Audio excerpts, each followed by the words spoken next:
On September the 2nd, we have the highly anticipated rematch. We are back in Manchester, but what has changed? We're here with both fighters to find out. Liam, Chris, I hope you're both well. Let's briefly talk about the first fight. Round 1 and 2, not much to split you. Round 3 was interesting. Chris, you had some success. Liam wasn't backing off. And then in the 4th round, we have the elbow situation. Liam, I know you've said there's no elbow. Chris, was it an elbow? Was the fight stopped too early? Was the fight stopped too early? Listen, I wanted to continue. That's all I know. The referee's the referee. He made his decision. There was no overturning it. But you know, I was on my feet. I wanted to continue. And I'm not a vulnerable fighter. You know, I've been in this game a long time. Someone like me says, "Listen, let's keep going." Let me keep going. What are you saving me from? More of a beating? This is what we do. We get hit. We get hurt. You know, if he was going to knock me out or put me on the canvas again or continue the onslaught, then good. Let him do that. Give the fans what they want, which is an action-packed fight. Or let me overcome the adversity. Let me get back into the fight. But again, you know, it's all ifs and buts. You know, I was complacent after the 3rd round. After the 3rd round success, you know, I guess maybe I got a little bit too comfortable. Maybe I got a little bit too complacent, and you know, I paid the price. He did what he did. He caught me. And all of a sudden the fight was over. And now we're here. Now we are here. We're back. We're back in fight camp, back in fight mode, getting ready to set the record straight. We're now 4 weeks out. Liam, we've had to wait maybe a little bit longer than you would have hoped for after the injury. How's your camp been? How is the back? Is it fully healed? Yeah, my camp's been going well. Back's fine now. And like I said, Liam Smith fine. Liam Smith, no injuries, beats Chris every day of the week and twice on a Sunday. I said this last time and I'll say it again. There was a possibility that you may have been able to work through the niggle and you almost didn't reschedule. The way really, you know, this is what I'll openly get the points across. The whole rescheduling for July was never ever anything to do with me. I pulled out to June 17th. Chris is the man for the excuses, to be totally honest with you. I can name you 5, 6, 7 excuses he's made from the fight, but you know, I pulled out to one date and one date only, June 17th. The fight got rescheduled in July to no reason on my own. And then, you know, the new date got set. So one date I pulled out of with a back injury. Like I said, that's it. No excuses from my end. Never has been an excuse. No elbow excuse, no fitness excuse, no weight excuse, no referee excuse either. I'll never make an excuse. Fight's almost here now. Chris, is a big one for you. You've relocated. You've changed your trainer. Tell us why, and why Beaumac? I wouldn't say I relocated. I've always trained in Vegas. But yeah, the camp's been out here for this fight. I wanted a change of scenery. I wanted a change of energy. And yeah, now I'm officially working with Beaumac, Terence Crawford's trainer. I have Terence as well in your corner, Chris. It's fucking not going to help you, mate. So if Terence got beat the weekend, would you have hired Beaumac? Yeah, I would have. We had already agreed. We had already agreed before that fight that we were going to work together. Obviously, seeing the outcome just gave me that extra, you know, encouragement and happiness in my decision to take him on. You know, we got 4 weeks left, so I'm not my game plan, my mindset going into this fight isn't going to be changed in 4 weeks. He's not there to do that. Him and his team are there to just help me prepare and help me do what I want to do. You know, and if everything goes well, it could be a great relationship moving forward. But I know what I have to do to deal with Liam. Bomac isn't there to, you know, he's not going to make any huge differences, you know, but I trust in his team. You know, the proof is in the pudding. You saw what happened over the weekend. So, yeah, we're going to go in there. We're going to get the job done. Because there's no proof Liam, in no what do pudding. you? Amir Khan used him and he didn't do nothing for Amir. Like there's no proof in nothing like that. That's The totally proof clueless. is in him helping prepare Terence for Errol and watching what Terence did. Like that gives me confidence in the ability that they have as a team. He also Amir Khan hired him for Kelbrook and got beat and got stopped. Okay. So that was but you sound like this is all on repeat. Everything you're saying, you said the first time round. You know what it takes to beat Liam. You know this. You know that. It's irrelevant. I do know what it takes. Why didn't you do it?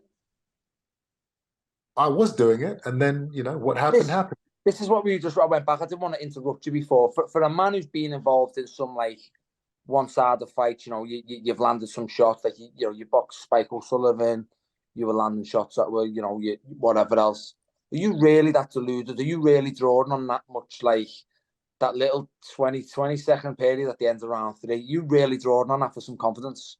It wasn't about the round 3. It was the fact that you didn't touch me for 3 rounds. Why are you the only man to say that? Why are you the only man to believe that you was like so dominating that fight? Not the only. You didn't land a punch for 3 rounds, Lynn. You got with uppercuts and jabs. Who has ever agreed with you? Who's ever agreed with you? I don't need anyone to agree with me. I was in the fight, mate. I was in front of you. You didn't touch me. The only time you didn't know what day me, it was when you got stopped. You did not know what day it was, and that was the next bet. For a man who's been involved in, we'll go back to that because that's what happened. I mean, that was the full outcome. That's not what we're talking about, are we? We're talking about the fact that you were dominated for 3 rounds before that happened. If that's domination, you're in a world of trouble. If that's domination, well, you didn't touch me. You class that as domination. I know how to beat you. Chris, I only need to touch you once and you fold. I only needed to touch you once and you folded. There was no folding at all. I was up there in your face ready to go. Like the fella out There's been you were folded off once. So if I touched you once and that happened to you, what do you expect, mate? If I only have to touch you once and that happens, you're in trouble, aren't you? Really? Then you've got no problems in this rematch, huh? It's just going to be a breeze weekend, huh? Yep. Liam, you've said that you look forward to ending Chris's career. Do you feel like another loss and this is the end of the road for him? No, because like you say, you're sitting listening to Chris in front of you. No, definitely not. It'll be Bomac's fault probably. Chris, were you to lose again, would you consider retirement, or do you still feel like there's more fights out there for you? Yeah, we're not doing retirement talk here. We're not here to talk about. Is this on repeat from the last time? I'm not talking about anything after Liam. I'm not talking about Conor Ben. I'm not talking about trilogies. I'm not talking about anything. All I care about is September 2nd and setting the score straight. In terms of the rematch, Chris, we've seen you looking vicious in training. Will you go back to your aggressive style for the rematch, or does anything change? I'm not going to say what I'm going to do, and to be honest, it's all gonna come together on the night. But if I want to go and do exactly what I did in the last fight, that's enough to beat Liam. I already showed that. I just don't. Yes. But whether I box his head off again, or whether I go and then go to war, or whether I do both, you nearly make yourself laugh when you say this. You guys are gonna see. Liam, do you think the fight is still there in Chris? Do you feel like maybe you took something from him in the first fight? Chris knows full well what got took from. He knows full well what's been took from him now. What he's prided his whole career on. And I said beforehand, I respect him as a fighter. I always did. It was why I took the fight on the date I'd be ready for. Knew I needed to be in shape to beat Chris. Good fighter on his day, but prides himself on his chin. His air of invincibility has been cracked now. It's gone, and he knows he can be hurt. And more importantly, he knows it's me who's done it to him. and he's always been able to compete at a high level because he's tough and he's game and he's got a good chin. Now, the next man he's in front of is the man who cracked all the chinks in the arm. It was me who done it. So he's lost that now, and like I said, Chris will only know what he's like. The next time he steps foot in the ring is the only time we'll see how much that's played a part in new Chris Eubank. Chris, the first fight was exciting, had a dramatic finish. In your mind, will this fight be an even better, more dramatic fight? For sure. There's much more on the line now. There's much more danger in this fight now. What's on the line, Chris? Can I ask just a question? What's on the line? He has his confidence, his newfound confidence, which he didn't have in the first fight. And Chris, you look at the interviews. I said I beat you every day of the weekend, twice on a Sunday. Yeah, I know that, but talk is cheap. You didn't believe that. That's why when you did win, you're jumping up and down, screaming and crying and hugging your brother. Ran the words down your throat. What you said, Chris? I was told all week I couldn't hear you. That was going to happen. Nobody thought it was going to happen. Do you want me to play the book? Do you want me to play the gloves are off, Chris? Do you want me to replay the gloves are off where you asked me the question? Like I said, talk is cheap. I know you didn't believe what was going to happen. Nobody did. And you know it's not going to happen again. And that's why this fight's going to be so much more exciting, because now it's like I have everything to prove. Before it was kind of like, all right, well, I just need to go in there and win. Now it's like, if I lose, if this happens again, where do I go? So that wasn't the case in the first fight. So it's going to be very interesting to see how that kind of affects my performance. How does this fight end this time, in your opinion, Chris? Questions are so boring every time. How is this going to end? What are you going to do? When's the knockout? What do you want them to ask, Chris? What do you want them to ask? I don't know. Something new. How's the fight going to end? I mean, the fight it's going to end. One of us is going to get stopped. That's for sure. It's not going to go 12 rounds. It can't go 12 rounds. And I'm going to do everything in my power to make sure that that it's a Chris Eubank Jr. win. Liam, when you envision this fight, what do you see happening? Were you shocked with how the first fight went, like Chris said? Like I said, I was shocked how easy he folds. I touched him once and he was like Bambi on ice. Yeah, I was shocked how much he folded off. One right hand, left uppercut, left hook, little elbow in the middle of it, and then he's on clear street. So like, I just don't know what way can Chris come next time? Come and have a fight with me. You're there to be nailed. Try and box me like that again, or do whatever he done last time. He makes too many mistakes and I'll punish him. You're both here now. There's been a lot of animosity, a rivalry. Any questions, any statements, and anything that you want to get off your chest to each other with 4 weeks to go? Who's the question to? Both. Who wants to go first? Does anyone have anything to say? Do I have anything to say? I mean, we've said so much already. It's kind of there's not much left to do now except fight. We've done the gloves are off, which is going to come out soon. This is the first digital face-to-face or press conference or whatever you want to call this I've ever done. It's kind of strange, but listen, I'm in a good place. I'm comfortable. I'm happy with the setup. Manchester is going to be. Yeah, it's going to be. Well, I don't know how it's going to be, actually. I don't know. It's probably going to be the same as last time. Do you think you gained a few more fans, Chris, with your little Manchester United trick the other day? Did you try and get more fans on board? Is that what you tried to do? Well, it's not trying to get more fans. It's, I enjoy watching them play.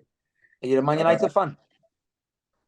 Yeah, but it's not about football. It's not about gaining fans. We are we're there to fight, and we're going to be fighting in Manchester. So, it is what it is. I offered you London, Chris. What's that? I offered you London. No, you didn't. London. You I didn't offered you offer me London. anything, but it came down Okay, to I accepted London, shall we say? I accepted London. right. Okay, yeah. It's the powers that be wanted it in Manchester, and that's fine. I don't mind being in Manchester, in hostile territory if that's what it's going to be. I don't know. It was last time, but crowds, fans, support, haters. None of that has ever affected me. I think Liam's the type of guy that needs, he needs a bit of hometown support. He needs to be in a place where there's going to be a lot of, I fought my whole career abroad, mate. I fought my whole career abroad. I fought abroad more times than you. Well, have you ever fought out in the UK beside Yildirim? We're not talking about abroad. We're talking about in hostile territory. In Russia, I fought a Mexican in Mexico. I fought Canelo in Texas. I fought Tommy Munguia in Vegas. But we're talking about hostile territory. So I'm just saying, have you, besides having Yildirim, have you fought outside the UK? I've been in more backyards than you. Let's just put it that way. Chris, do you want me to be honest with you? That's because you can't sell in London, mate, or you can't sell in Brighton. Okay, all right. That's true. You're a big name on TV, but you can't sell a bum on a seat. You know that for a fact yourself. And come on, that's just you're right. You're a big name in TV. You're a big name in. I can't sell any tickets. Nobody cares. Yeah, all right. What's next? Yeah, we're having a conversation. Now you're putting a. I know, but it's boring. It's boring. I've heard that before. Let's talk about something else. What are you gonna do, Liam? Are you gonna do anything different? You're a big enough name to get people to your city or your venues, and you can't do it. Okay, that's good. Everybody's talking about what am I gonna do differently? Let's talk about you. What are you gonna do? Nothing. I'm gonna just pick either the right or the left and see which one comes first. I don't need to do. What do I need to change, Chris? Well, I don't know. Everyone's always asking me what am I going to do differently. I'm just. You got stopped, mate. You got stopped in 4 rounds. That's why. That's why people's going to ask you. No, people need to ask you because you got stopped in 4 rounds. I didn't get stopped. I didn't get budged. I didn't get. I didn't go nowhere. So people need to ask you what you need to change because you got stopped in 4 rounds. That's why the question is. People are asking me, what do I think you come differently with? And then if you come differently, what do I have to answer? And that will be shown on September 2nd if you come to have a fight with me. Be my guest. What would you like me to do? Is there a style you would like for me to approach you with in September? Whatever way you approach it, because I've got the answer for it. I've told you this before. The last one I told you this. I get that, but I'm saying, do you have a preference?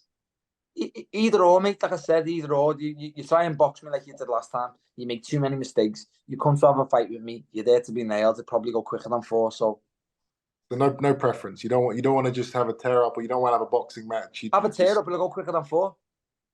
Okay. So it just depends how long you want to last. If you have a tear up with me, it goes quicker than 4.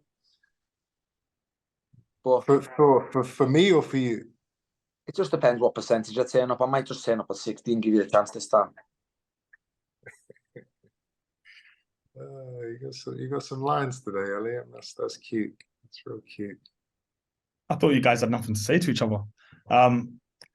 Any final words? I feel like you probably got it all off your chest right then. No. Listen. I'm good. I'm good, and I'll see you the second, Chris. I'll see Beaumac. Tell Beaumac and tell him to say hello. Yeah, pretty much. We're 4 weeks away. We got the work to do, and this one is important. This one is do or die for both of us. But stop putting me in your category, mate. You're in the last chance to lose. Stop putting me in your category. No. You keep saying this settle a score. The settle's nothing. I'm winning 1-0. Don't forget. You keep saying this. I don't want to reiterate it to you because I'm, like I said, I'll beat you again. But you keep saying settle a score. Regardless, if you was to ever win this fight, you still make it 1-1. It's not settle no score. But it settles the score for me, and that is obviously what I'm referring to when I say that. People keep talking about trilogies and all this stuff. It's who knows? But I'm You not. never I'm said not. you went 1-1, like, but Trilogy's a little bit a long way away for you just yet, though. You only have Like a I said, Trilogy when it's 1-1. I'm not thinking about that. All I'm thinking about is how I'm going to take you apart in a few weeks' time, and How it's are you going going to to happen. stack this? How? How? I already asked you what you would preferred. You know, if you tell me what you want, then I'll take you apart that way. You just got to I'm tell me. asking how you're going to take me apart. I've already took you apart. I took you apart, no bother. No, you So didn't I'm take asking me you. apart. You caught me with one shot. That's not taking somebody apart. That's One. that's a one-hit wonder. That's never going to One. happen again. Chris, one. Never going to happen again. One shot was it, Chris? What shot was it, Chris? It was one shot, and it will What never one was happen it? again. Tell me what shot it was. Come on, watch the replay. I don't need to answer your question about what shot it was. If you don't remember, then you don't remember. But it will never happen again. It was a one-hit wonder, and this time around, Was it the left hook at the end? What's on your eye? What you said was the elbow on your eye. You're not going to be jumping up and down. The elbow, yeah. Trust me on that. What? Guys, as always, it's been entertaining. I wish you both the best for the next 4 weeks. And I will see you in fight week. Sound, see you soon. Yeah. All right. See you soon. Yes.